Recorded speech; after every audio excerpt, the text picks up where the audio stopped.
human perspective.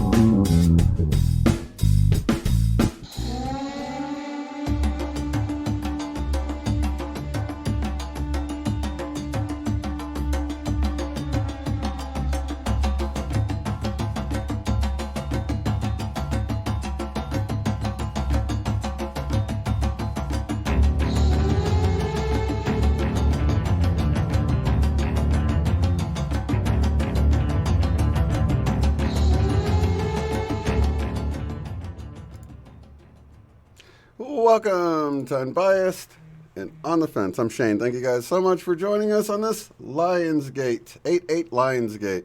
And we have Eileen here. Let me bring you in and unmute you. There we go. How's it going? Good. How's it going for you? Wonderful. Glad to see you in the sunshine today. In the daytime. The daytime. Yeah, we always get together at nighttime. That's awesome. Last night was fun. Yeah, it really was. It was fun to chat with you, and after so long, and I was looking just to call you up now, and I'm like, you're too far down on my list. Yeah, because it's only been, I think, a month. Yeah. I think we just took 3 or 4 weeks off to have a summer. Yeah. And now we're going to do it once a month, which is better for me, energy-wise. Mm-hmm. And it's been 1 year since we did this in person, and we got to meet each other. That was awesome. Gosh, it sometimes, how does it feel for you? You asked me last night. Sometimes it feels like it went by fast, and sometimes it went by slowly with all this craziness going on. And it was so different last year, wasn't it? That is what it is. It's just the normal was way different back then. So Yeah. It makes it seem like a long time ago since things were normal. But when you think of it like getting together, thinking about being there, it really doesn't feel like that long ago. You know? No, when we did the meditation in the Yeah. Great Hall and then played it here afterwards. Do you remember 2019?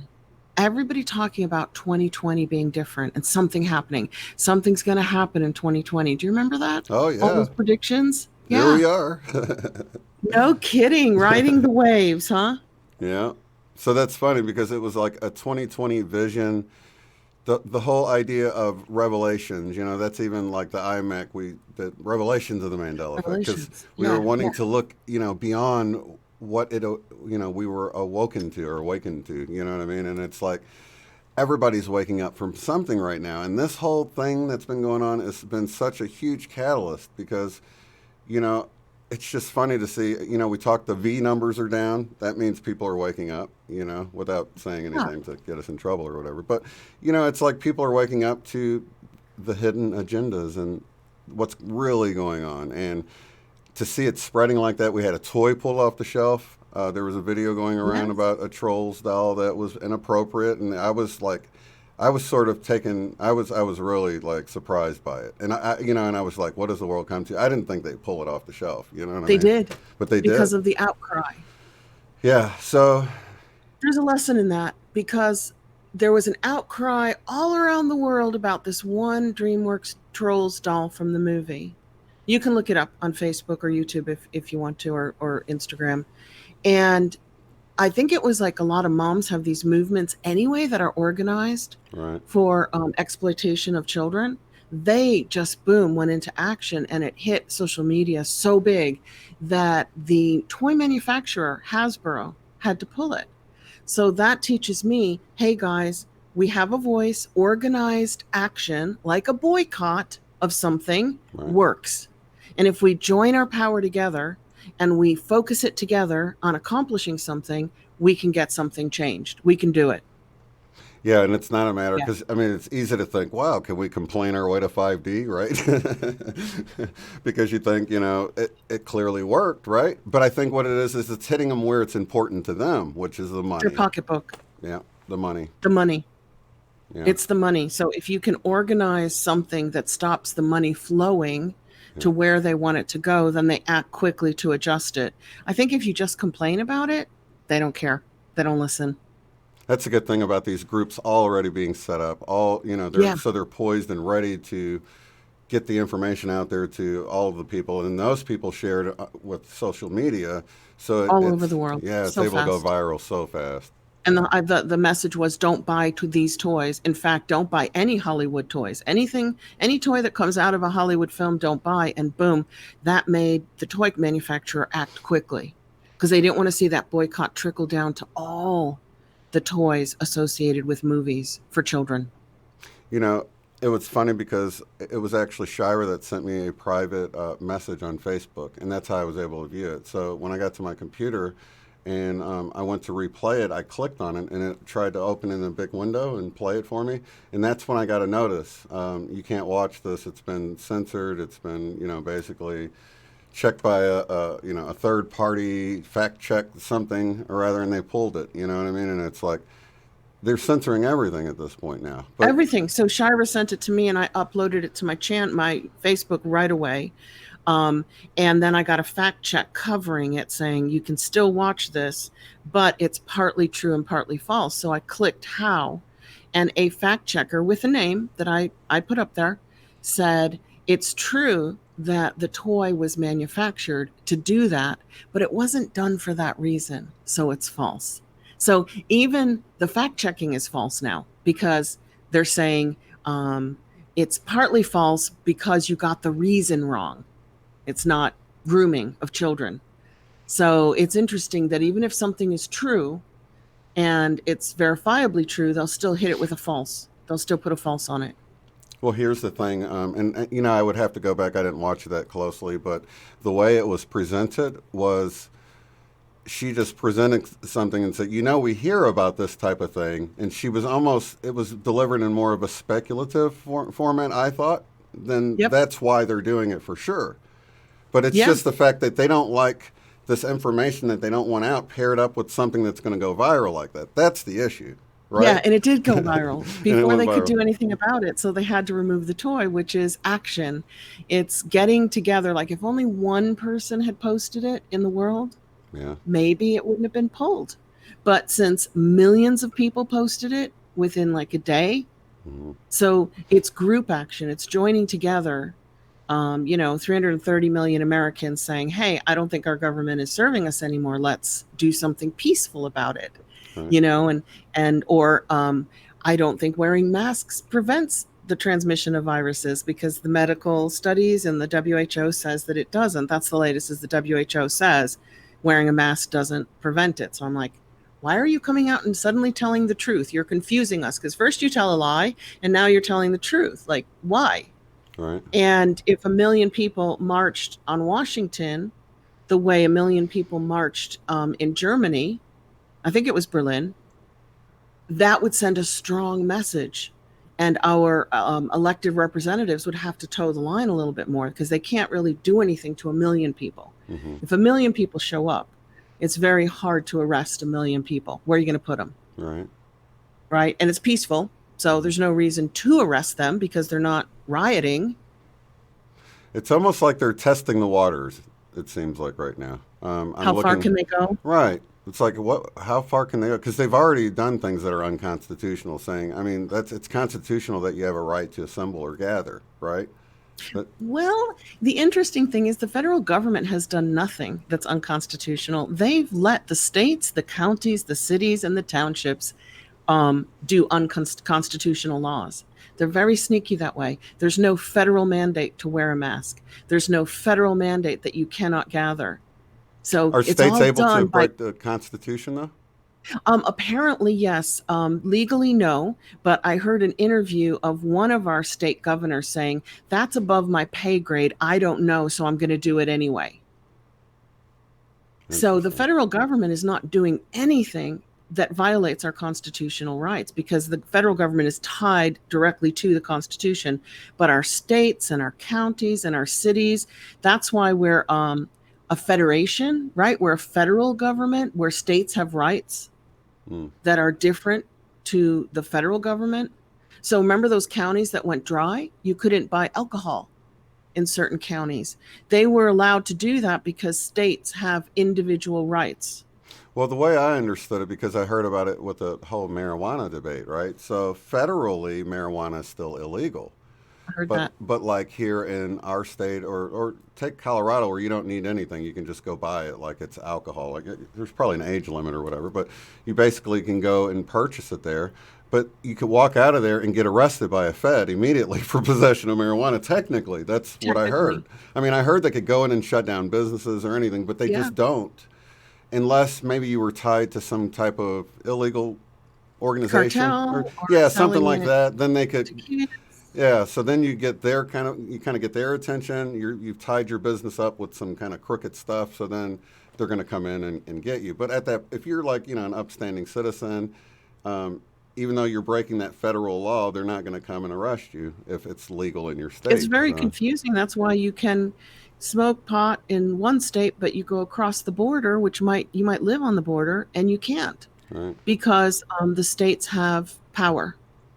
And even the counties and towns have power. For instance, Florida has never issued a mask order, but most of the counties and towns and cities have.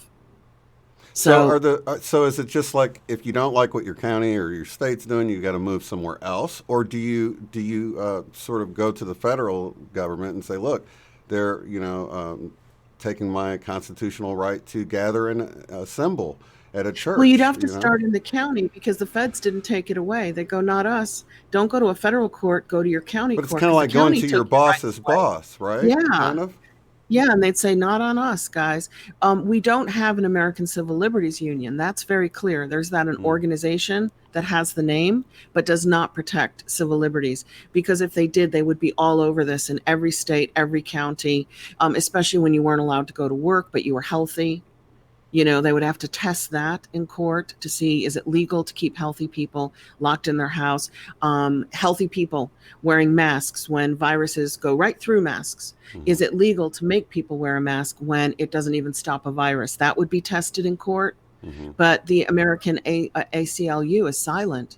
It's invisible. It's gone. We don't have an organization to do that for us anymore. I think that's So what we that need now. We need lawyers to get so together. there's no ACLU anymore. You're saying? There is, but they're part of the plan. Oh, They've been what taken about what's over. that other one? The ACLJ. That's I guess more religious, but couldn't like a okay. Haven't What I'm heard kind of much from wondering. them. Well, say you're like a pastor somewhere, right? You've tried to assemble, you've tried to even maybe maintain social distancing and follow the rules or whatever, but still they come and arrest you. Say you can't assemble. Why are you breaking our rules? Where does that preacher go? Does he go to if it's his governor? Does he go to the Senate of the state Senate, or does he have to go immediately to the Fed? What do you think? I mean, I don't know because that's a constitutional right to freedom of religion, right, and gathering is a constitutional right. right. So you're right. We should be able to skip county and state courts and go straight to the federal courts and get it to the Supreme Court. But since the feds are not stopping you from doing what you want to do, and the county is, I think you have to start in your county courts. But what we need, because I'm not a lawyer, is we need smart lawyers to gather together who, like Ron Paul, who's on YouTube, um, wants to protect liberty in the country. And they need to organize the class action suits to protect the liberty of Americans in every city, state, county where it's removed. The feds haven't really removed our liberty, Right. right? They've made recommendations, like the CDC will make a recommendation, but that's not a law. It's your local counselors who are making the laws, who are breaking the constitutional freedoms. It's very clever the way they've kind of organized the people to abuse the people instead of the government abusing the government. Because on the local level, those counselors are our neighbors. We've elected them. They're usually retired people who don't want to be retired and want to have a position of power within their local community. And boy, has it gone to some of their heads, hasn't it? Holy moly. People's true colors come out. I mean, I've seen some of the most hypocritical things. Like it's like people are just so blinded by the little bit of power they get. It's like wow. But none of us can name our local counselors. I don't know the names of mine. Do you? No, and I've even the never ones paid attention to that. and even the ones I've seen were videos on YouTube of some other place where I don't live. So you know what I mean.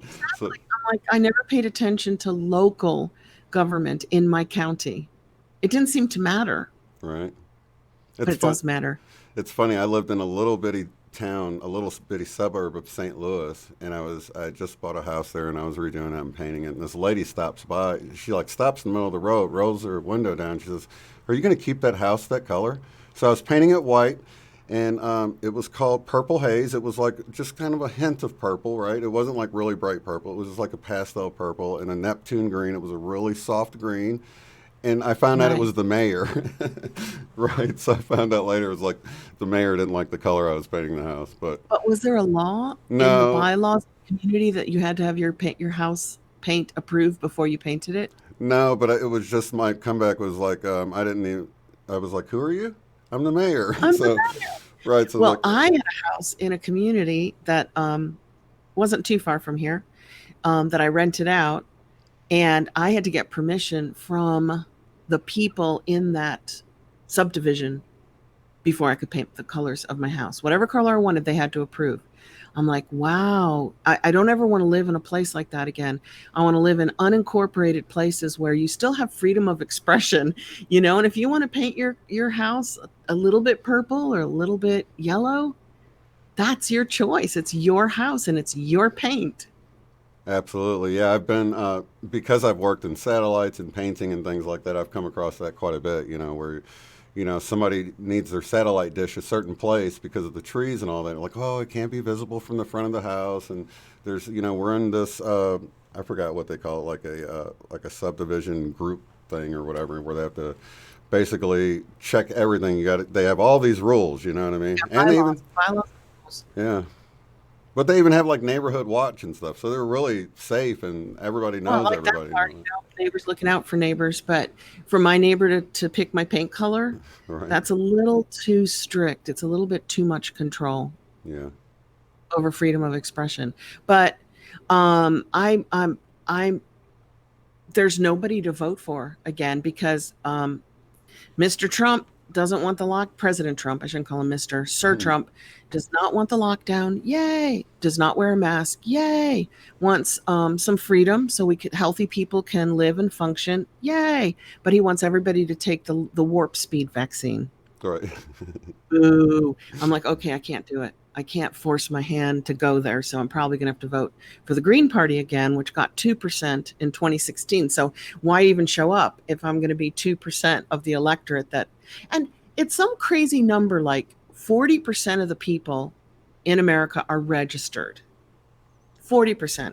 And only 40% of them ever show up.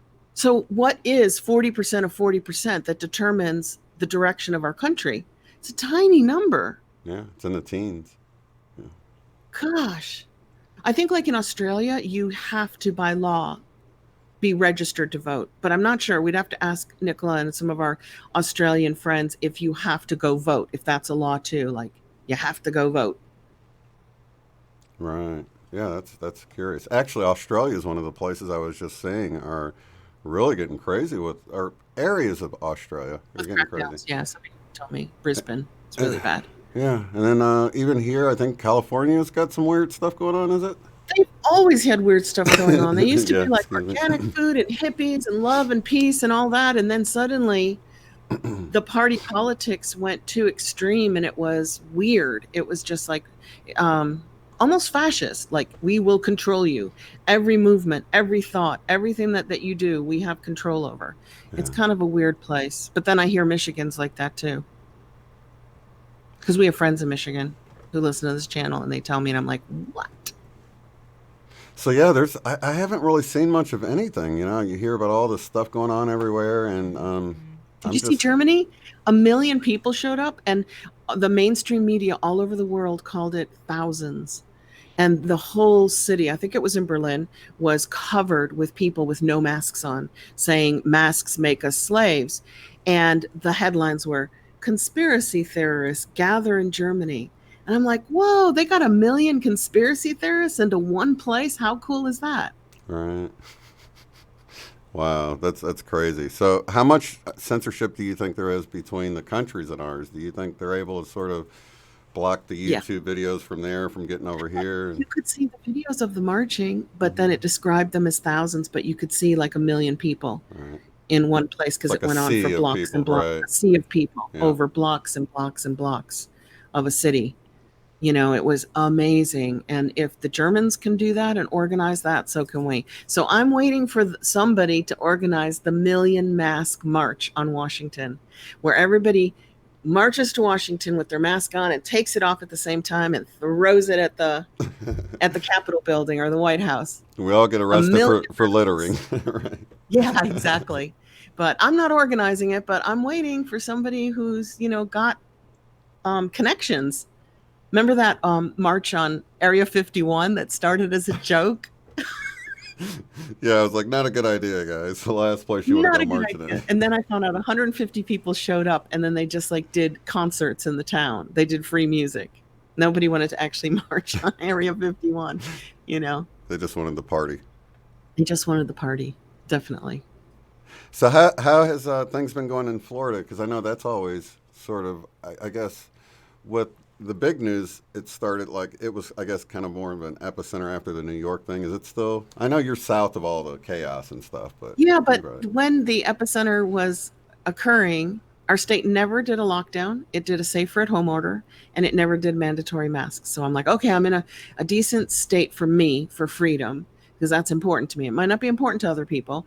But then my county just implemented the masks, but no lockdown 2 weeks ago. But if I drive 15 minutes north to another county, I can go to the beach, because everybody on the beach has to have masks in my county. Can you imagine? In 100-degree heat and having this like white Tan line. tan That's what I line was around thinking your about. mouth like a bear or a raccoon. Oh my gosh. So I either need to move 15 minutes north of where I am, or I need to move into unincorporated Florida so that I only have the relaxed rules of the state to deal with. That's So crazy. I'll be planning that. There's like 6 states that never locked down, and their numbers were fine. And then Ron Paul did motorcycle accidents in Florida. They would test people after deaths. And if they had ever come in contact with COVID, they tested positive with like a false negative positive test. They would list them as a COVID death, even though they died from a traffic accident, which is just sounds insane. Should be illegal. Yeah, you hear about that, and it's all across everywhere. And I guess does it just go back to that funding? If you have somebody that had COVID that died and you mark it as No, such, you get the if you diagnose somebody alive with COVID, you get $13,000, and if you put them on a ventilator, you get $39,000, $40,000. But the ventilators kill 100% of the COVID patients. That came out of the New York doctors who had so many right. treatments, and they said you can't vent them at all. And then Trump says we are the king of ventilators. We've just produced 150 ventilators to send around the world, even though ventilators kill 100% of the patients who use them. So there's so much nonsensical craziness in everything that's being said. Everybody should wake up. But if they only listen to the TV and have short-term memory loss, so they don't remember what they said a week ago and a month ago, Yeah. they'll never wake up. They have to do their own research and see the nonsense of what's being put out there in a very broad public way. Yeah, and then the fact that they'll always sort of pair it up with, oh, new research shows, like we're updating it. So we're changing it because more information, more research is coming out. And I'm sure that it does happen, but they use it to kind of hide their mess ups too, it seems like. I think the only thing you can do is your own research now. You love doing your own research. I love doing my own, where you actually read the studies, the medical studies. You don't read a reporter's review of a medical study. You go find the study and see if you can figure out what the outcome of the study was. Right. Or you read the medical journals, because they have medical reporters who give you the outcome in a synopsis, so you don't have to read the study. Mm-hmm. But by the time it filters its way to mainstream media, it's gone. The message has been completely convoluted for a political outcome. Mm-hmm.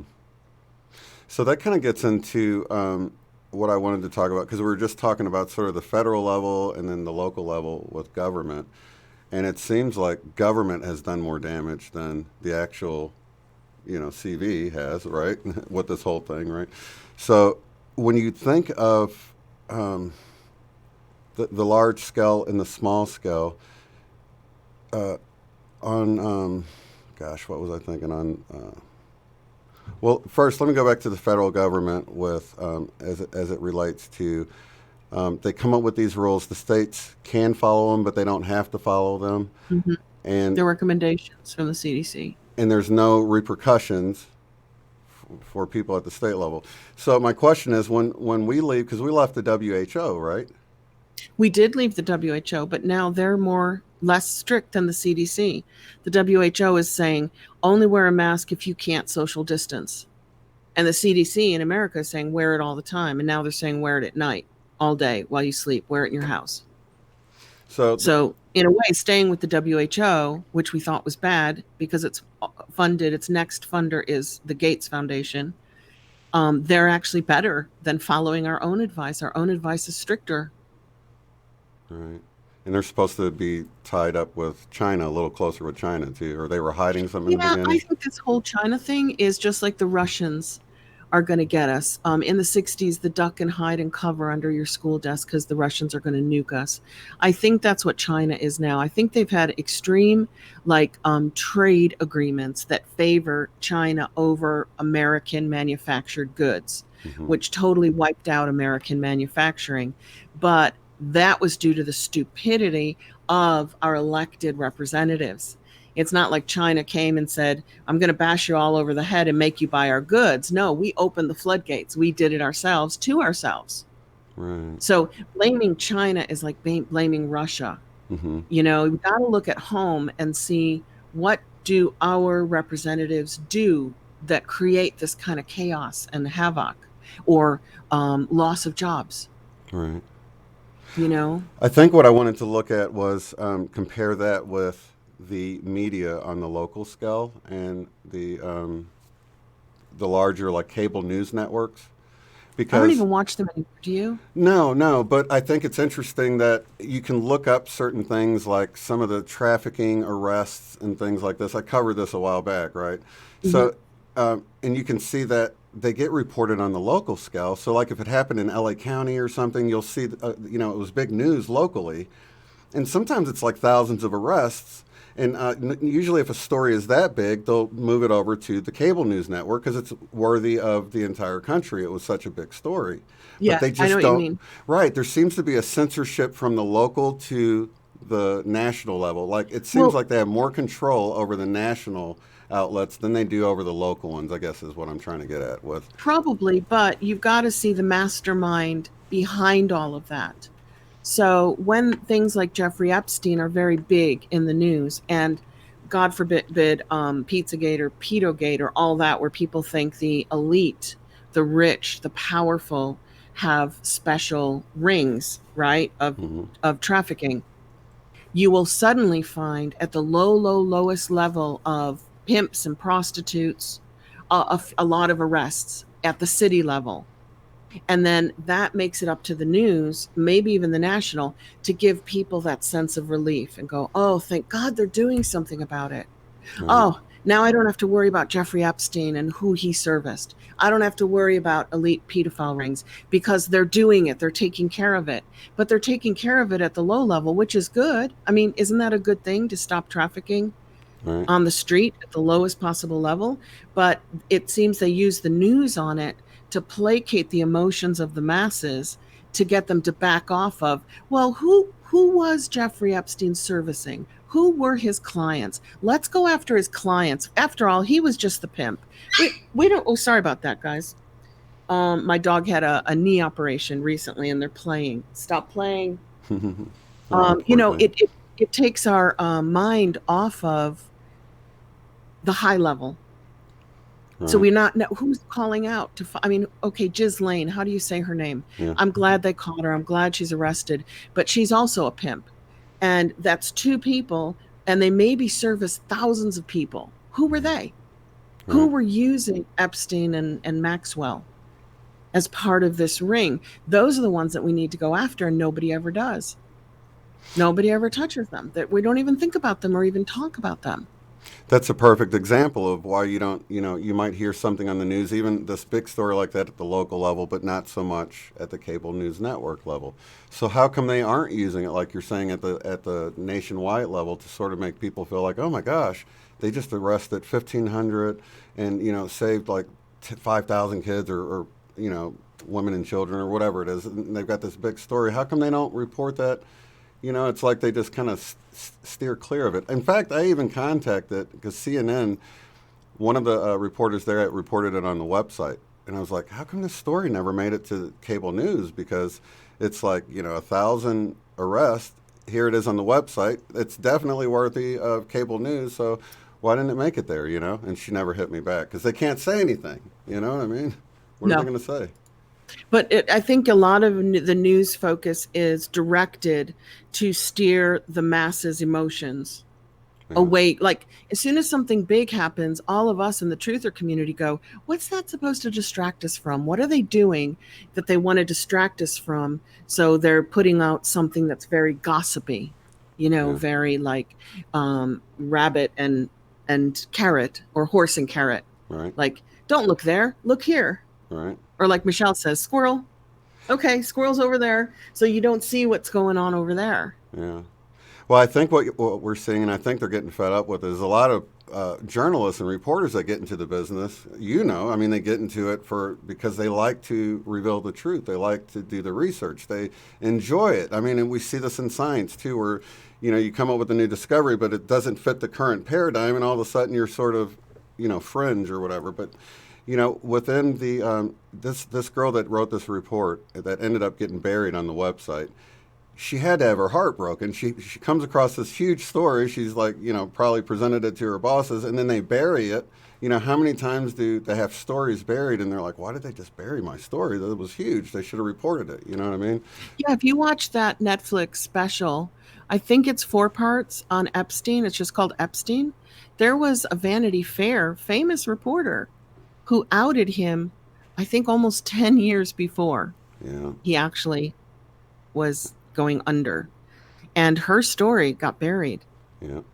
Vanity Fair, very famous editor at the time, said, nope, I'm not going to do that. It reflects too badly on the powers that be in Washington, the royal family, celebrities, producers, presidents, Yeah. So he buried that for 10 years. So Epstein was allowed to abuse people for 10 more years. And she's on that documentary now, which is great. So she can come out and talk about what it felt like to have a story and then they just won't let it out. So here what we have is, and I totally agree with you, we've got all these lower level stories. It never quite gets to the level of, you're always dealing with that street level, like you were saying. You're not ever getting up to that level of the elite, where it's starting they to want be, you to focus down. They want you to look that way. And those are really closer to home anyway. So it seems to make you feel, it's important, right? But they're protecting their whole organized infrastructure that's like a whole level above what we're talking about, right? So that's always protected and out of reach. Right, but with this particular story you've been talking about, with these 2 individuals, now we're finally penetrating up into these higher levels, I feel like, of organization. Are we, though? Because we won't look at who the clientele were. But they are, though. Are they? I'm waiting. I'm waiting for them to say, okay, we caught the pimps. Now let's look at the clients. Who were the clients? But she's still alive, there are flight right? logs. There are flight logs you can read. And she's still alive at this point, so yeah. That's a positive thing. I know, but it's like, I hate to say it, but for how long? Or does she get a restart, like a Hitler restart in some country where Jeffrey's waiting for her? Who knows? Right. Restart, new name. I don't know. Fool me once, shame on you. Maybe that could apply here. I don't know. I really do. I think it aligns with everything else I've been getting with the revelations, things getting. I mean, we've talked about pulling the fridge out. We've been talking about pulling the fridge out for a while, right? And having to clean it. And that's exactly what this is. And I really feel like we're penetrating up into these upper levels, and it's going to spread out from there. Because from what I hear, it's not like Epstein. He was just one small piece of this larger network, and we feel like that was it because he dealt with some of these high-profile names and stuff. How did he get caught? Everybody knew what he was doing. How did he get caught? And he got caught and he got off. And then 10 years later, he got caught again because 4 women who were young girls came forward at the same time and turned him in. Same thing with Weinstein. How do you say Harvey's name? No, I'm not sure. And same with Bill Cosby. So as long as everybody's silent and takes no action, They get to perpetuate. Then as soon as you get like one person going, hey, by the way, this happened, then like 150 come out of the closet. Right. And they're like, yeah, me too. But they were Exactly. too afraid to come forward until all the other ones came forward. Right. So our power is always in our numbers. When you don't have the money for your power and the position, the political position or the banking position or the corporate position, the only power you do have is in your sheer numbers and organizing those numbers to do something proactive and positive, Right. like boycott a company, boycott a product, right? Yeah. And it works. And do you think it would get to the, okay, so we've heard you can't buy or sell without getting the new ink V in your, right? So do you think we could have like a whole parallel society where, there's merchants and people and money and everything, currency, maybe it's just all Bitcoin driven or something? Because it seems like they're trying to get rid of the actual cash, right? Like a cash. Definitely. Trying to go to just all cards or whatever. So could there be like a whole parallel? There's two reasons for where... that. They say it's because the virus gets on the cash and transmits. Of course, that's true. It's dirty money, right? But also, you can stash a lot of it somewhere. And in an emergency, you're independent. You can go places and pay for things. So you can't control the masses if they have a lot of money stashed away. And the other thing is, you can work for cash and not pay your taxes. Right. So for them, a digital currency gives them more control so that 100% of your taxes are paid. There's no undercover payments, that aren't reported because it goes right to your digital wallet. Yeah. And in an emergency, if the electricity goes down and there's a national emergency, you must stay put because you can't get the cash for food, travel, hotels, gasoline, because there is no cash. So do you see a parallel society being made where, like, okay, we don't want to even play your game anymore. We're gonna... Yeah, and it's called Michael Tellinger Ubuntu. He's doing it. He's been doing it. And he's creating cashless societies in South Africa and in Italy. And he bought land in Vermont. And that's all I've heard for like 10 years is there is Ubuntu land in Vermont that we can all go to. We're all going to his Ubuntu community. And it's going to be full of doctors, lawyers, teachers, clothes manufacturers, gardeners. And they will each work something silly like 5 or 10 hours a week to work for the community. And then the community gets everything for free. It's equally shared amongst all members of the community, but there's no cash. So once you're in, you can't get out and go fly on a plane because you don't have any cash to go see family. So it definitely has its downsides, but the whole cashless society, I would love to be a part of growing that. So, but it could spread to a point where it would make sense. I mean, you could stay within the Ubuntu community. Remember we talked about that. Yeah. We were joking about Candace Craw Goldman being a pilot. I don't think she really is, but we were saying you could fly us when we needed to see our family. Yeah. So if you have pilots, you can travel without cash. So I could see it working that way, but do you see it being a long, drawn out process like that, or do you see something I know this makes people sad when I say it, but you know me. I see this as a process of 100, 200, 300 years, and I want to be reincarnated within that period, 100 to 300 years from now, so I can enjoy the outcome of all this hard work that we've been doing, where people trade fairly and live cooperatively. I'm not talking about communism, but where it's fair, it's cooperative, it's compassionate. It takes care of the earth. It honors the earth. It respects all humans, regardless of age, race, sex, whatever. That's Let me ask you this, though. I don't think we have to go to New Earth to get that. I think we can get that on this earth. I think 3D humans are capable of that kind of living. Okay. So that's fair enough. So you feel like on this current path, if we were going to do it in a very sort of left brain, we're analyzing it, right, in a very just logical sense, we could be there in 200 or 300 years. We could plan it out and be there. Yeah, 100, 200, 300, okay, maybe 400. But on that cosmic clock, what's 100 years? It's not even a blink, right? Right, but that's my point is, though, how much closer are we now than we were a year ago? Have we moved a lot closer than you thought we could have moved. And Yeah, we moved closer than I thought we would in my lifetime because we've upset the apple cart. And I'm like, whoa, right, we right. upset the apple cart in 1 year? I thought that would take decades.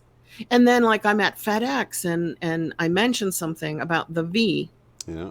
and the lady goes, "What is it? What is it?" I said, "Oh, just write down biometric ink. Look up biometric ink and MasterCard."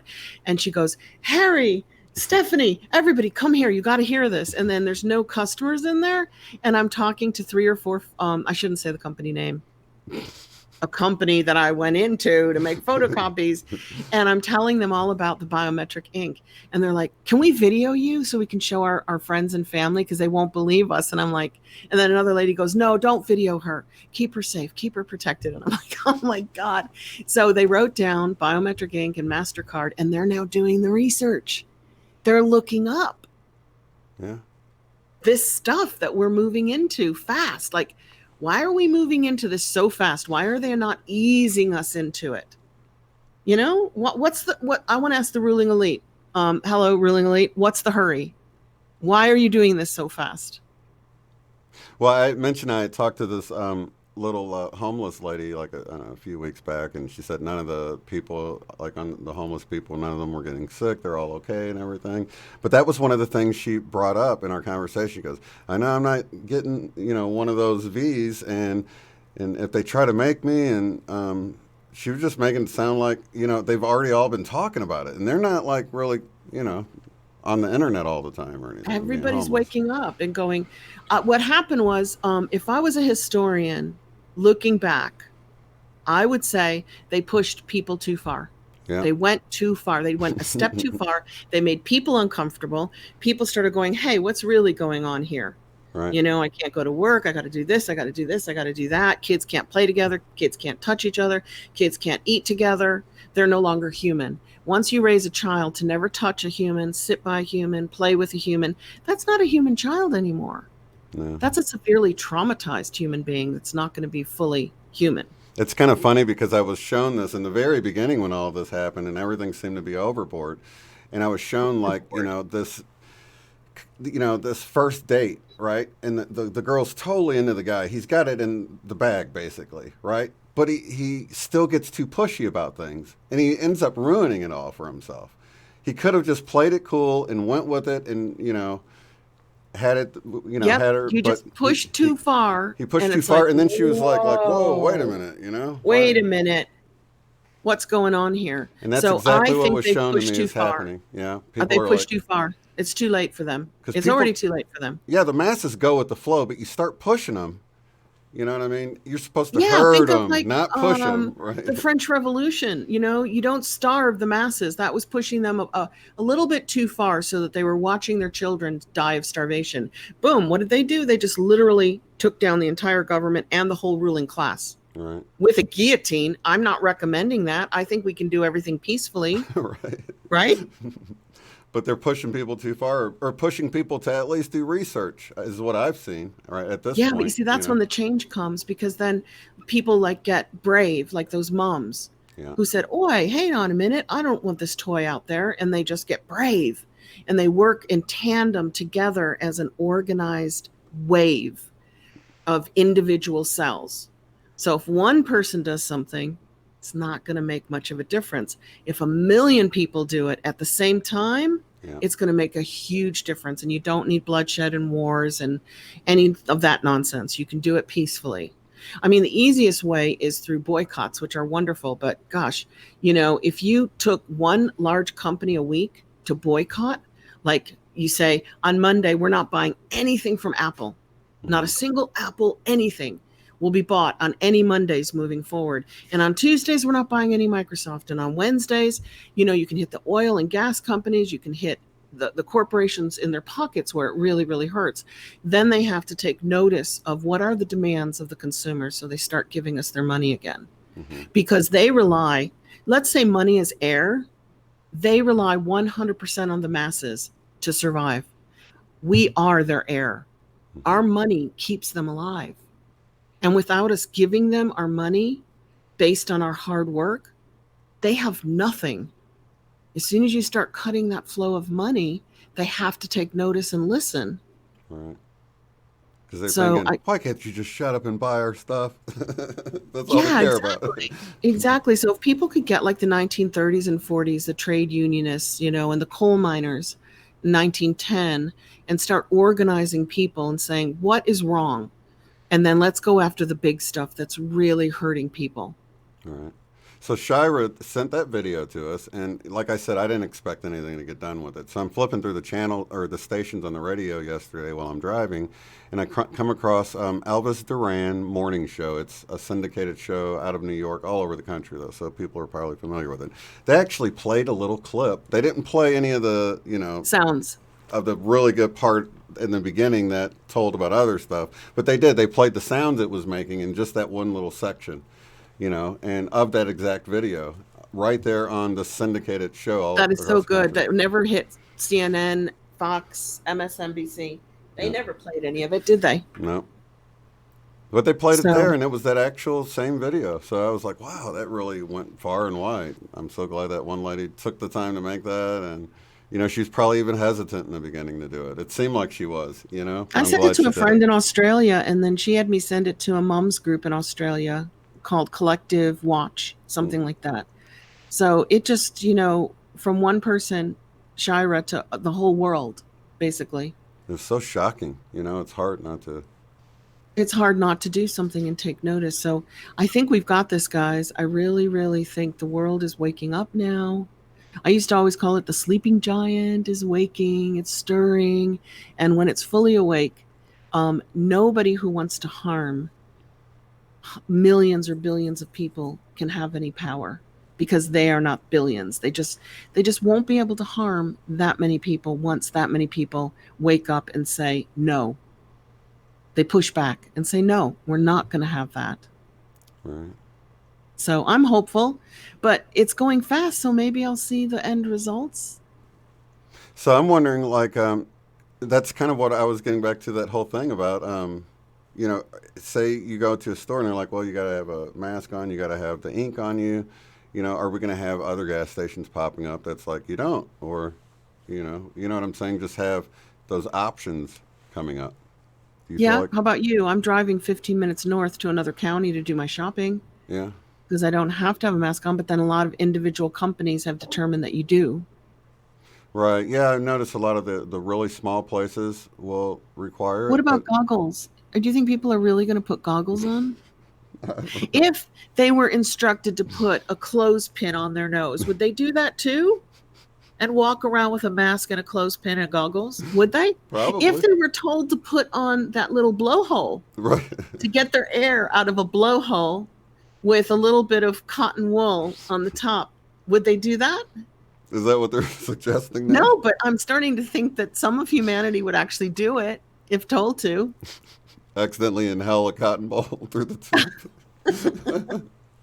You said hop on one foot. Right. If hopping on one foot saved you, they would. There's some that would do that. I know, but I mean, how far could it go before people were like, you know what? This sounds Aren't a they little trying to see that ridiculous. now? Aren't they trying to see how far they can go? It seems like it. Definitely seems like it. Yeah. And I'm But we thankful because, even my neighborhood, I've got so many more people that won't take it well before it gets to my line. I won't cross. You know what I'm saying?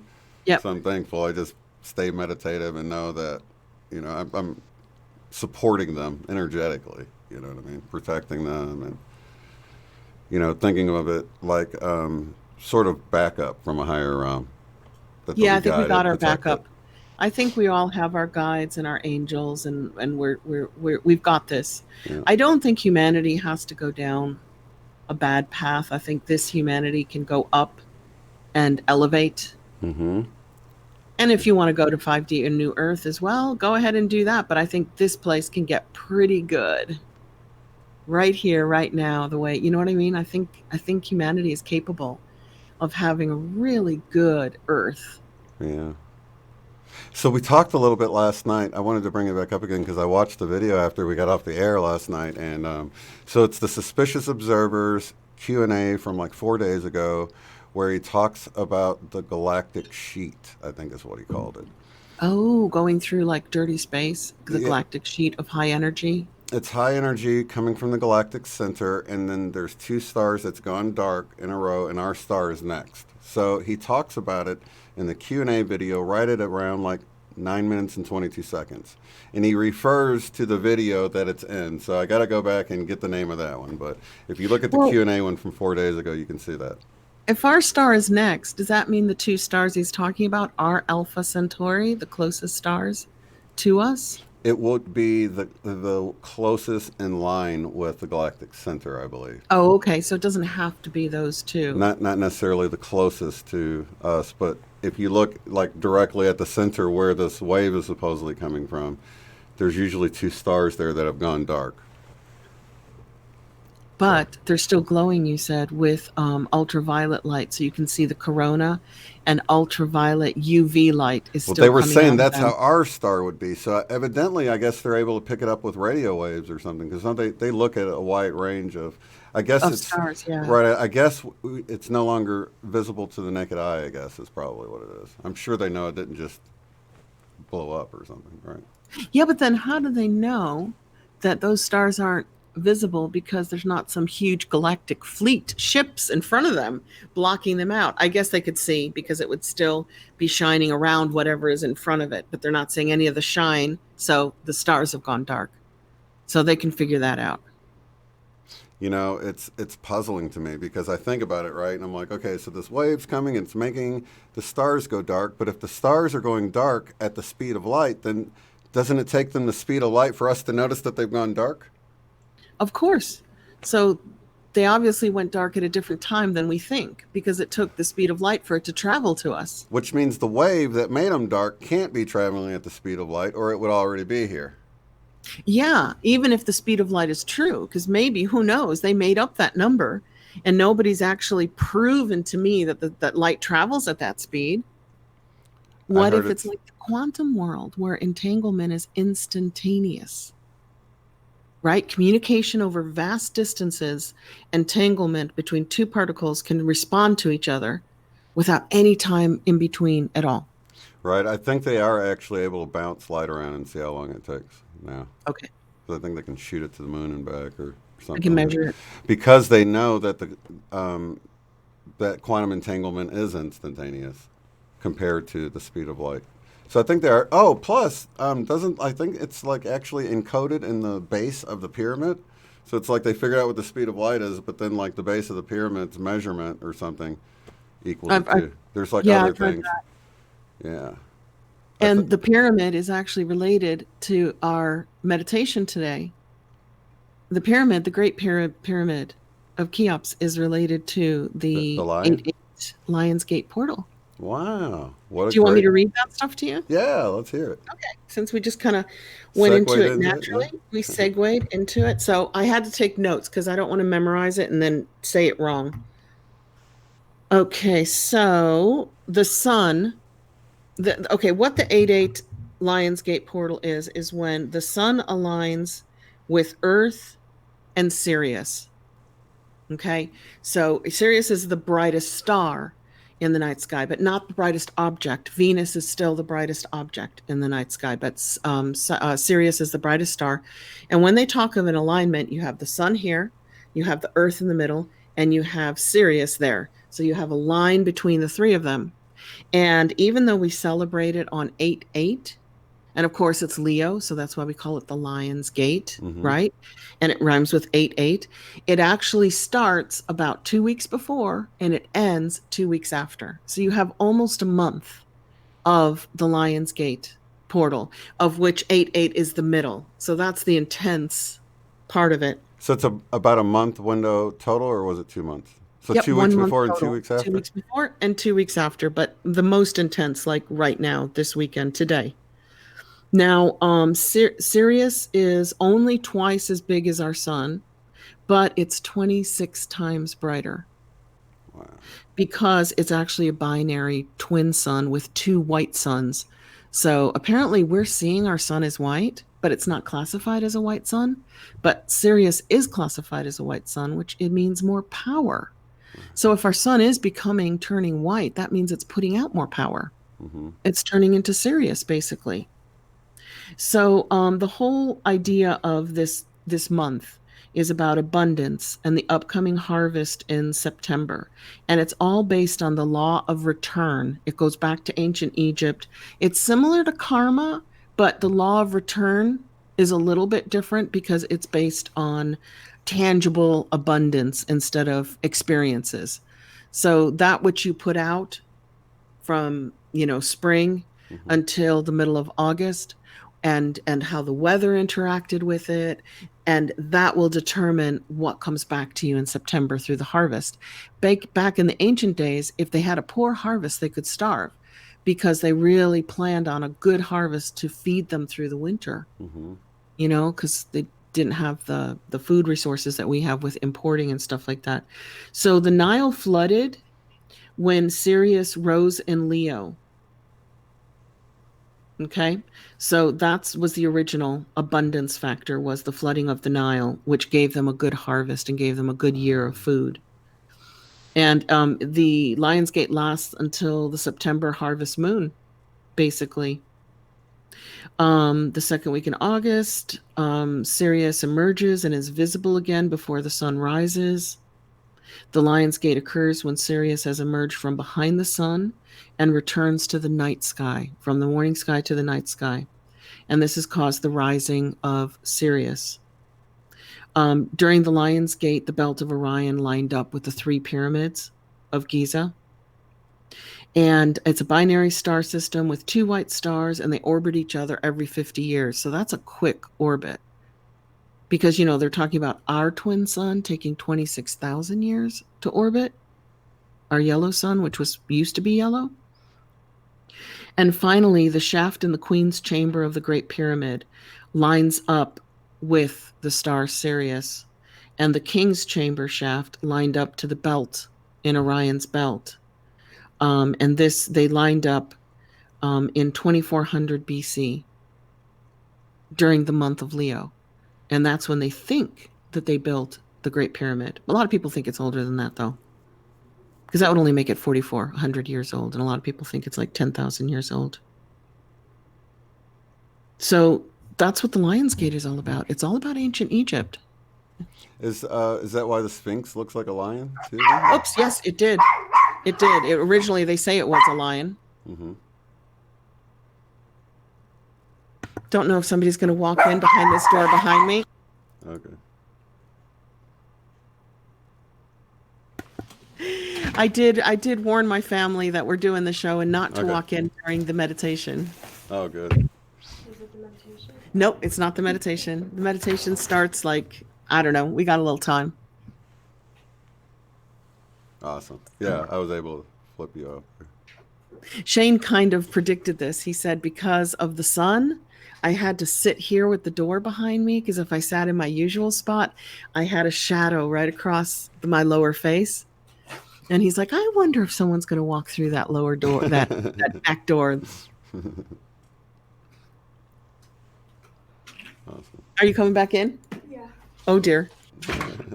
Sorry, I'm hitting the wrong button. I'll go to Maples. My little doggy doorbells. So, yeah, they say it was a lion. They say the Sphinx was a lion. Didn't they also, recarve a face on top of it at some point? Did you hear something? Yeah, like they that? say they recarved some pharaoh's face on top of it because the face now of the Sphinx is so much smaller and out of balance with the large body. And it is definitely the body of a lion, Right. not a Yeah. dog. And they think, or some people think, that it was Anubis, that the face was originally the jackal god of the underworld called Anubis, the dog. Which is interesting because the Sirius star is in Canis Major, which is called a dog. And they call it the dog star. I guess the ears could have broke off, right? Exactly. So there is a chance that the Sphinx could have been a dog, with the dog star connection going to that Great Pyramid. Right. And that's what you see in the carvings, to the dog man, Anubis. Yeah, Anubis, because he's the god of the underworld. Not a bad person, just takes you down there, is like your guardian, your dog, to get you from the mortal earth to the underworld after death. Wow. Yeah. Does sound ominous, though. Yeah, I used to always call it the Osiris star, the Cyrus star, because if you read the spelling, Sirius. Hmm. It reminds you of Osiris. And because the star goes to um, the chambers in the Great Pyramid that are associated with the god Osiris, I wondered if we somehow messed up the pronunciation of it over the centuries Could and be. changed it from the Cyrus or Osiris star to the Sirius Right. star. Yeah, very well could be. Yeah, Because you it's not even spelled like Sirius, like, oh, that was serious. It's not right. spelled like that. Right. Are you serious? Are you serious? I'm serious. I always do that though because you can see the three belt stars because everybody can almost find Orion. So you find the three belt stars, and if you kind of go to the left, if you're facing the horizon, you go to the left, um, it goes straight over to points right at Sirius, which is you can't miss it. It's brighter than You the three can't belts. miss it, can you? Right from those belts, the three. So I didn't realize that. So the sun's right there right now, huh? You can't even see it right Sun, now. Earth, Sirius. That's crazy. And it So changes from a morning star to a nighttime star. And that's called the rising. It should be called the setting of it. I don't know why that's called the rising of Sirius, but somebody who understands astrology will know, hmm, or I guess astronomy.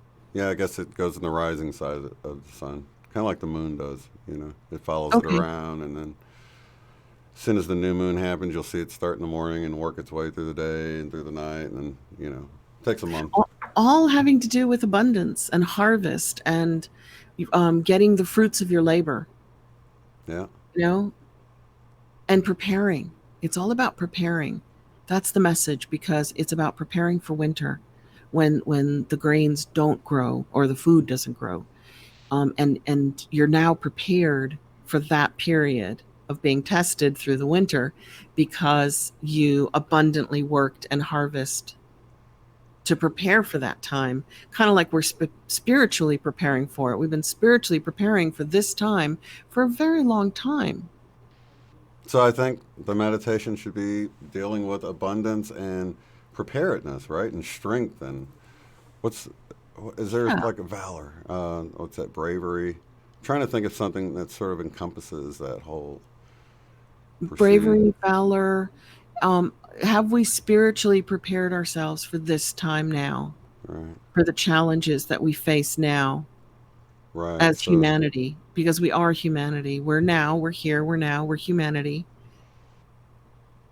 So maybe that will have an abundance of what we need to be prepared. Yeah, How's to that? see us through Yeah, because that's collectively going to be as different well. for everyone, isn't it? It's like looking out for each other. Right, So if one doesn't have a flour and you have sugar, you guys trade right, because you're meeting each other's needs and you're hmm, looking after each other, right. you know, Hmm.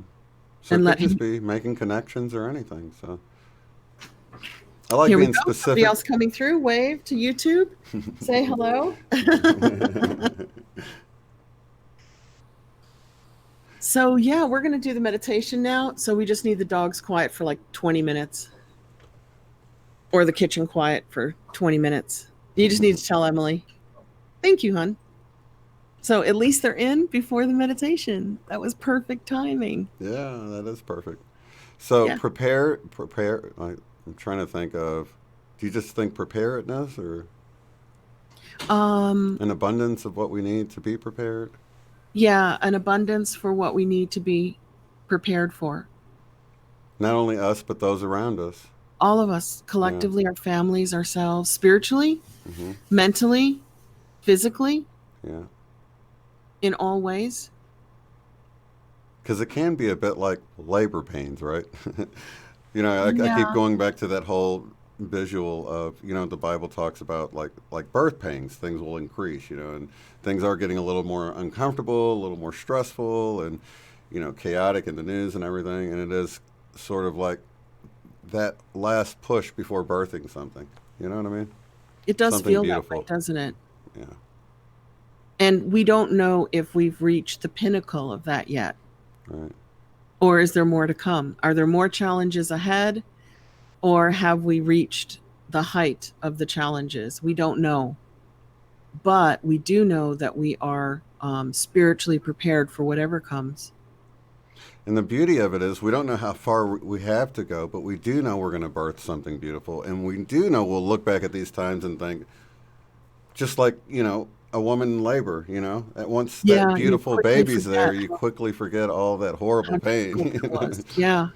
Right. And I really feel like we've got something in our future like that. And I don't feel like that's 200 years out. But I mean, it could be if we're going to, Maybe not. we And need a also, shift, an biblically, energetic shift. the whole message is that the meek shall inherit the earth. So I'm no longer thinking that the goodies have to jump off of earth and go somewhere else Right. to live compassionately. I'm thinking the baddies are just going to fall away. Right. They're just going to disappear. And if they don't disappear in the flesh, then certainly they'll be here, but they'll be powerless. So it's the same as being invisible. Right. If you can no longer wield negative energy and power and control over the masses, you might as well be invisible. Right. So I'm thinking that the strong messages in the Bible with the meek inheriting the earth means that we're doing it now, we're doing it here, and we don't have to be transported across dimensions in order to do it. We can do it right where we are, which makes sense Right. because we're multidimensional beings. So why would we ever have to go anywhere if we're already existing in all the dimensions, right? Yeah. And we've seen seemingly impossible shifts in reality, right? We have Bam, rainbows pop up on mountains and all of this. spontaneous evolution, spontaneous healings, Yeah. miracles. So we could wake up one day and mention the elite, and they're like, the elite? Who's the elite? I've never heard of the elite. They've always. It's like wherever we are is where it happens. Right. And right now we're here collectively with the same desire, and that's a peaceful, compassionate earth. Right. And really, we never really classified what we were talking about New Earth. I mean, we could just within a year have it to where there's not people starving and homeless and dying in the street, and I mean, people have health care. We could do all of that in a year, and that would be so much better than what we have, right? Exactly. And wouldn't that feel new? Yeah, that Wouldn't would it feel be new. like, wow, we're really looking after each other. We're taking care of our own. Nobody goes hungry. Yeah. Everybody has clean water. We're really taking care of earth and respecting earth when we do it. And when you can really feel like you're on that road to that, and we're already on it, but it just doesn't feel like it yet, sometimes. It kind of feels like it's coming because of all of these shakeups this year. Yeah. It feels like, whoa, this is the beginning of the big thing, the big deal. Totally. I feel the same way. I happening totally now. feel it. Yeah. Yeah. And you need, that's what, anytime any kind of huge change happens, it's always at a time like this, Yeah. And can you predict it? No. And can you avoid it? No. You just have to get through it. Right. And you transmute it as you get through it based on your response to it. Mm-hmm. So how you respond to these challenging times says everything. And really, are you focusing on the dark tunnel or the light at the light at the end of the Are you tunnel? moving through it and getting to the light? Or are you hiding out of fear? Or are you angry, and trying to express anger? None of that's going to help. There's got to be a way, like with that toy, that we can organize change quickly, peacefully, passively, instantaneous change. Yeah. And we can do that together as a group. And I think the toy thing is showing us how to do it, how to move forward. I know my higher self told me, keep on trucking, like back in, I guess, the end of 2017, so that's what we got to do. Just stay in that vortex of creation and just know that things are happening, Yeah. Trust. Yeah. We made it And this then far. if you feel like it, get involved and pass it along to other people so that the company has to remove the toy because you sent it around. I sent it around. People in our community, I got it from them. We all sent it around, and then the company reacted. But if none of us had sent it around saying, what the heck is going on here? This is terrible. Then the company never would have reacted, and the toy would be available for children. It's crazy. One little act. Everyone doing one little act. One tiny little act.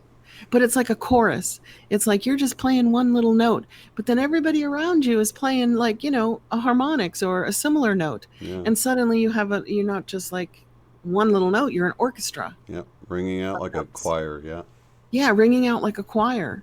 Yeah. So somehow this organization of the masses it's just there's a key in there. There's a key in the organization, peaceful organization of the masses. Absolutely. Yeah. Well, Okay, guys. a lot of faces from ESETI last year. That's so funny. I Oh, love you guys. yay. We've been like 1 year later and we're back together again here. So we'll see what comes out because it'll be mostly based on your energy. It'll be based entirely on the energy in the group. Yeah, love all you guys. Love you guys. Thanks for being here. Let me 64 just, here. cool. Cool, cool, cool. So let me just send this that says do not come out during the meditation Yeah, so no that we get a problem. little bit of silence because it's daytime and the place is a lot more active. I do apologize, guys, if I've missed anything. It's hard for me to see over there right now. Oh, yeah, read the chat. I can't see the chat at all yet, but I'll go back and read it. Like, it appears everybody's playing nice. That's all I can really tell. Let's see. Happy emojis. So. And then I'll let them know when they can come out again. Pork chop game. Terry. Game. Yeah. She changed it to PG, didn't she? PCG. Yeah, PCG. There you go. Terry, yeah. It took me a while to figure out. Actually, I got her. Doo-doo-doo. Here's a little thing you made for me. So I got, actually, I got all that stuff back there. Appreciate the little things you guys send. It's so wonderful. Cool. There we go. Phone on silent. I'm going to put my video off. Nice. Okay. See how quickly we forget the whole routine here, right? We still know what we're doing, right? Kind of. Kind of. Gonna take a drink of water. All right. And let's see. I need to kill my stuff here.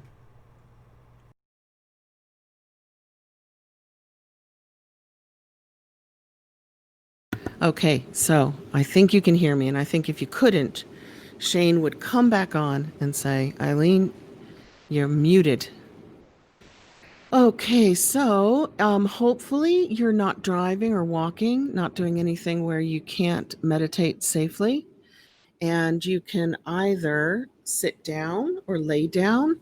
Occasionally people like to stand during this, but I think most people like to relax and recline and just kind of scooch into whatever's supporting you and let your muscles voluntarily relax so that you know you are fully supported and fully, completely safe to meditate together. And you can start by taking a nice, deep, relaxing breath in and just kind of hold that for a few moments. And when you exhale it out completely, let that sigh come out that Shane always talks to us and teaches us about. Let yourself sigh. Take a nice, deep, relaxing breath in, hold it for a few moments. And this time on the exhale, let your muscles completely relax on the exhale. And then finally take a deep breath in, really fill up the lower part of your lungs with your tummy extending. Hold it for a few moments and exhale it out completely. And if you like, go ahead and send down a grounding cord now. Let it go from your root chakra at the base of your spine all the way down through the building you're in, all the way down through the grass or the rocks, the minerals, the crust, all the way down through the different layers of the earth until it reaches the center. Now that it is in the heart and the core of earth, let your grounding cord spread out in all directions, rooting you firmly on earth. And now we're going to start to do our heart maths breathing, where we're going to entrain our hearts and our minds with ourselves and with everybody hearing this now and in the future. Go ahead and breathe in through your heart and exhale comfortably through your heart. Breathe in through your heart and exhale at a pace that really suits you. That's very, very comfortable. And now you're going to breathe in love. Let it fill you. And exhale forgiveness. Let that fill the room that you're in. Breathe in forgiveness. Let that fill you up completely, from the top of your head to the tips of your fingers and the tips of your toes. And exhale love. And let that fill the building or vehicle that you're in. Continue to breathe in love. Let it go outside of your body and surround you like a cocoon of protection and light and love. And exhale forgiveness. And let that forgiveness spread out into your local community. And now when you breathe in forgiveness, let that fill up your entire county or state. And exhale love. And let that go through your entire country. And breathe in love. And let that go not only inside of you, but let that go down your grounding cord and fill up earth with love. And exhale forgiveness. And this time, let that light of forgiveness surround the entire earth, no matter how you view it, flat, round, square, a turtle, an eyeball, a dome. However you see earth, let earth be completely surrounded with forgiveness. And now we're going to let love come out of our hearts in whatever color you like, or energy, or light, or maybe flowers. And we're going to send that all around earth during the Lion's Gate portal, which is going to energize our intentions with the power of the sun and the power of Sirius, the star system of two white suns that together are 26 times brighter than our one sun that we see. Allowing this connection between the sun, our sun, the earth, and Sirius to empower our intentions right here, right now. And we're just going to go silent for about 3 minutes as we imagine love and forgiveness healing earth, healing humanity, healing the animal kingdom, healing all vegetation, healing all minerals on earth, healing the elementals, the elemental life and spirits on earth, in earth, of earth. We are healing all of earth in all dimensions and in all directions of time. Now and forever, we are sending this out together on the Lion's Gate portal of 8/8/2020.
Now, before you start to come back and move around and open your eyes, realize that the love that you gave Earth and all Earth systems, and the forgiveness that you gave humanity and all Earth systems, has come back to you in the form of love and forgiveness and healing.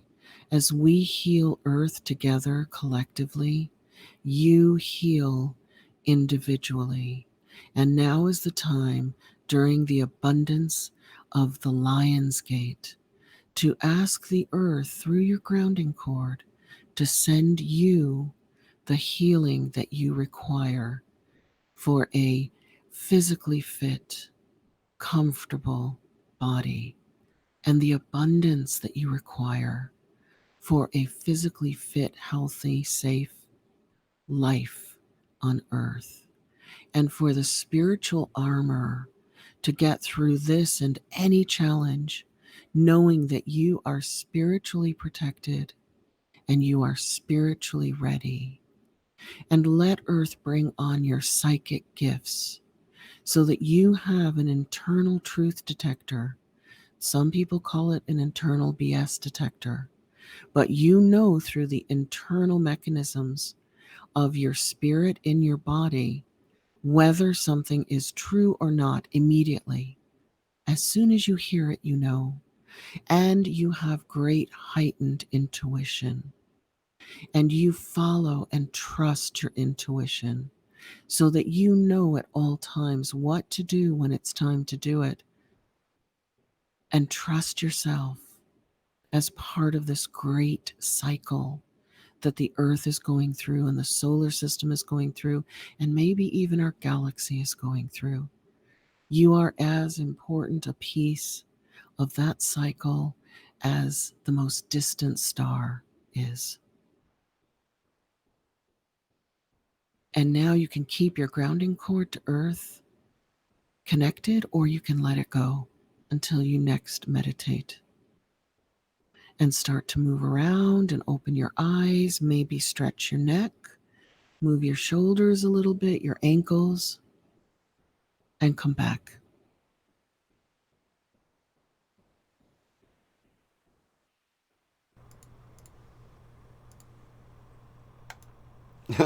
Awesome. I was surprised to see sunlight on you when you came back. I forgot what time of the day it was. It surprised me. This whole daytime thing is so strange for me. It was just always night that we did for 2.5 years. That's so wild. Okay, so I gotta chime in here. I just saw Jean is writing. Anyone else hearing high pitched tones during the Gene, meditation? Did you hear high pitch tones? did I hear high pitched tones? I can hear one now in my right ear, but that's where I'm connected here. So with my tinnitus, hearing high pitched tones is pretty normal. Oh, okay. Can you hear them?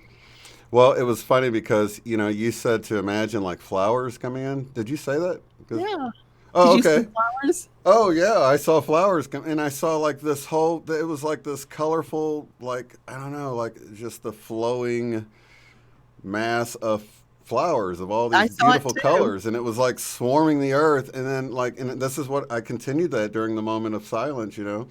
Just went with that visual, and like I imagined it all sort of going in at once and like penetrating the earth and like going into the earth. And when I did that, I heard a high pitch and actually got almost like a distorted, fuzzy thing in my field of vision in my third eye. I had my eyes closed, of course, but I realized at that moment I was like, "Oh, I just hit the spot in my mind of where I'm actually at in my physical body." Do you see what I That mean? is so cool It was, because I rarely use the golden ratio, which is from Gregory and Gail Hogue, the golden ratio. mm-hmm. And I spoke it through the golden ratio today because of the Lion's Gate. Oh, I I love that, thought, and it's so maybe gold. that Yeah, was sending you guys some tones.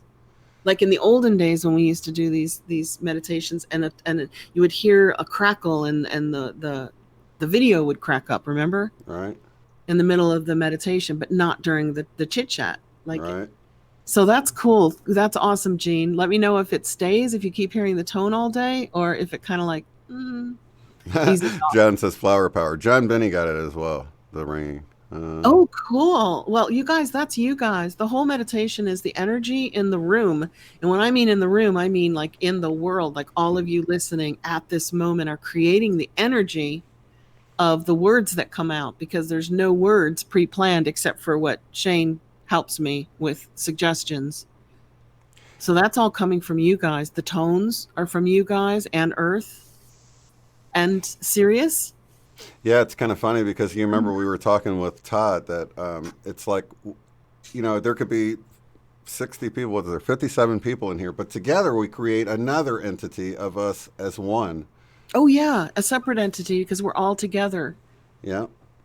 So all that energy we felt and heard and saw came Yeah. from us. Yeah. With the help of the sun and Sirius and Earth. And We all of got our that higher alignment. selves We got too. help of and all our higher selves. Yeah.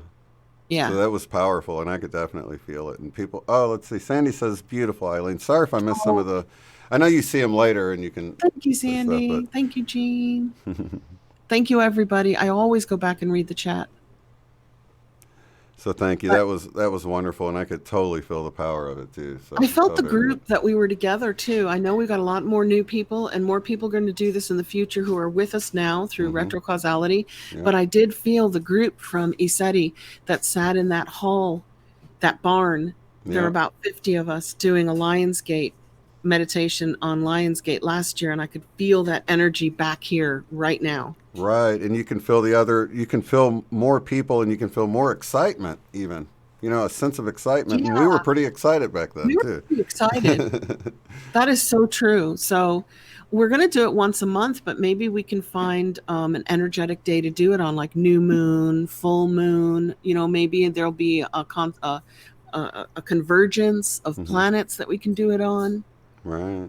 So we can borrow this energy. Maybe we can do it on equinoxes and solstices. Yeah. And amp it up that way. Absolutely. Awesome. Fields of love. I just got that field of dreams, Mandela effect. I was thinking about that, and I was thinking, we think in terms of the field, like David Wilcox, the field or whatever, and the field of dreams, right? Yeah. Have you thought of it field. like that? Because that's where our dreams, our manifestation happens within the field, right? And then it becomes that's reality. what Lynn talks about, that the matrix is the field. Right. So that it made me realize that whole field of dreams thing is, I think, all about manifesting. Build it and you will come. You know what I mean? It's like. Yep. It's And nobody believed him. Right. And if he gave up, they wouldn't have come. But he didn't give up on his dream. He didn't listen to the 3D voices. He listened to his. The 3D voices. He listened to the 5D voices, and he built it. And not only did they come, like the ghosts of his father and the ball players of that time, but the people came. The people, the 3D people in their cars drove to that field. They didn't know why they were going there, but they just went. Everyone was following their heart, their intuition. It's kind of like what we're going to do through all of this change. We're going to follow our heart and we're going to go where we're guided and do what we're guided to do. Absolutely. And trust it. We got to trust ourselves. And more than ever, it's come to me that, you want to act out of love, out of compassion, or out of excitement, not out of fear. You don't want to not do something because of fear or do something out of fear. You don't want to be fear driven. And that keeps coming back to me. Why are you doing it? Are you doing it out of fear, or are you doing it out of love or service to others, or, a positive intent behind it? Because when you react out of fear, you magnify the fear. Exactly. Yeah. And it's like that where the attention goes, that's where the energy flows. The energy flows. Mm-hmm. So when you act out of fear, you magnify the fear. When you act out of love, you magnify the love. So I guess it would be a good idea for us, definitely me, to really kind of question myself and say, am I doing this because I'm fearful, or am I doing this because I'm loving? Right. Which comes to the wearing the mask thing sometimes, If I do it, it's out of love. What I mean? It's not because I'm scared of anything. I know. It's a tough one. It is a tough one. Right. Like, did the moms report that doll to each other out of fear or out of love? Maybe a little both. I know it caused a fear reaction in the Illuminati Corporation who made that doll. And they went, whoa, guys, we went too far. Pull the doll. Get it off the mark. Essentially, it was for the love of the children, though, right? That's where the passion came from, was the love for the children gave her the passion to do what she did. So it really wasn't out of fear, was it? No, it was out of love for the children. It's taking a stand. It was actually tapping into that greater part of us that makes us brave and makes us And love. so many right? people here now are saying that it is the love of the children that's going to change this world and wake everybody up. It's going to be the love of our children. Yeah, because that's really where everyone puts their foot down. I haven't found anybody that doesn't Nope. put their foot down. Nope. So that is, and the new generation too. I know they seem to be tied to their phones, but they're incredibly intuitive, and their programs like TikTok are incredibly woke now. So they're waking up themselves, and they're young. Hard to police too. Yeah. Incredibly hard to police, because by the time they stop something, it's already spread, and then it's spread to other social media. It's just gotten out of hand for them. You know what I mean? Yeah, unless they just remove it, and they said they would, and they didn't. So great, they didn't. The kids still have their platform so that they can communicate some truths to each other. Right. But even now, they can talk through the video game systems or any. There's so many ways to communicate. There's so many ways that we're connected. Yeah. That is very, very true. Yeah. And so more I think things we've are got popping up all the time too.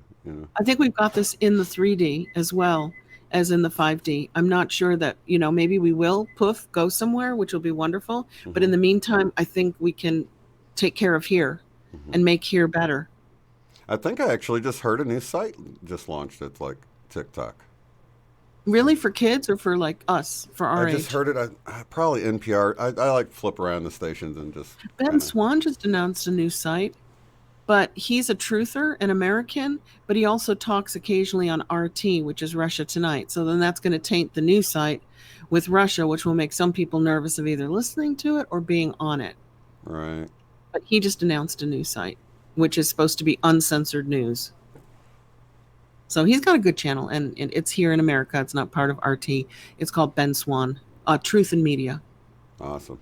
Also, I also included some links that you had sent me.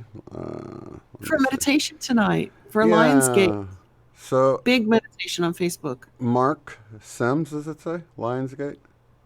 Okay, so it's the harmonicconvergence2020.org. I've actually got the Facebook link and the main website link, but either one to get you there if you want to participate in that. There's actually a couple of different ones. I think there's one that's like from 6 to 9 Pacific, and then another one that's like 9 to 10 Pacific. But if you go to those links, if you want to participate, Lionsgate is still going in America. I know it's coming to a close here pretty soon in Europe. Nancy sent me Amanda Ellis. I like Amanda Ellis. Yeah. I'm going to go do that one now because I didn't have time to do it this morning.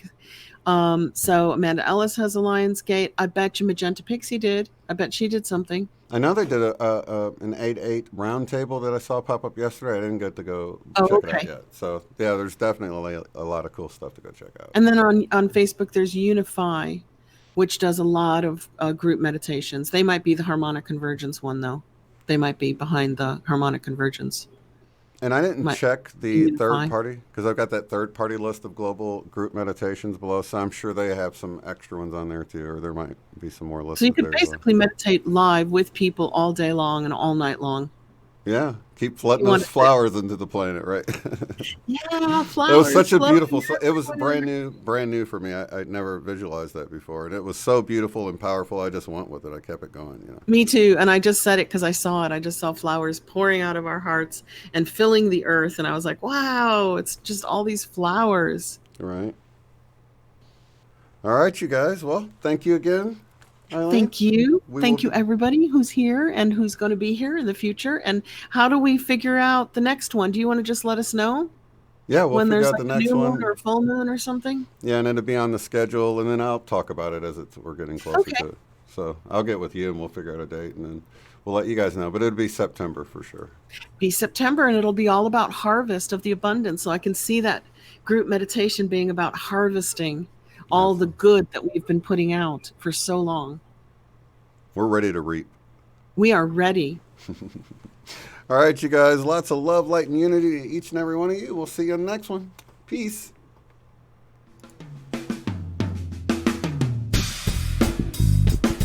Be sure to check out the website at uotf.net. There you will find the live stream schedule displayed in your local time right there on the front page. Below that, you'll find links to take the Beyond Quantum Healing course at a discounted rate, purchase our book, Mandela Effect, Friend or Foe, in paperback or ebook, or to contact me to schedule a BQH session. At the top of the site, you'll find links to help support the work I do, access the free private forum where you can discuss organizing get-togethers in your area, Mandela effects, and more. Thank you all so much for being here.